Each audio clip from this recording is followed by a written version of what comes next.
రోజు రోజుకి క్రైస్తవులపై దాడులు పెరిగిపోతున్నాయి. ఇటీవల కాలంలోనే అనంతపురం కొరకోడు గ్రామంలో క్రైస్తవులపై జరిగిన దాడి మనకు తెలిసింది. క్రైస్తవుల బస్సును ధ్వంసం చేసి వారిపై దాడులు చేశారు. ఇంతలోనే మరొక దాడి జరిగింది.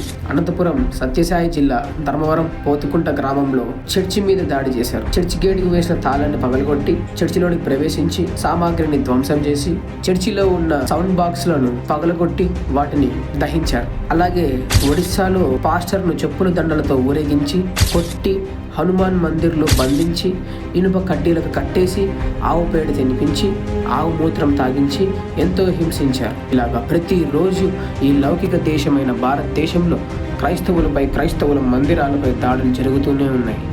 కేవలం యేసుక్రీస్తును నమ్ముకున్నందుకే క్రైస్తవులను హేళన చేస్తూ చంపుతూ కొడుతూ హింసిస్తున్నారు. ప్రియ క్రైస్తవ జనాంగమా, ప్రభువు రాకడ అతి సమీపంగా ఉన్నది. సిద్ధపడదాం. ఈ దాడులు రేపో మాపో మన మీద, మన సంఘాల మీద కూడా జరగవచ్చు. అప్పుడు బలంగా దేవుని కోసం నిలబడదాం. అవసరమైతే ప్రాణాలు ఇద్దాం. బ్రతుకుట క్రీస్తే, చావైతే లాభం అన్న రీతిగా మన విశ్వాసాన్ని పెంపొందించుకుందాం. యేసుక్రీస్తు వారు చెప్పినట్టు మనల్ని హింసిస్తున్న వారి కొరకు ప్రార్థిద్దాం.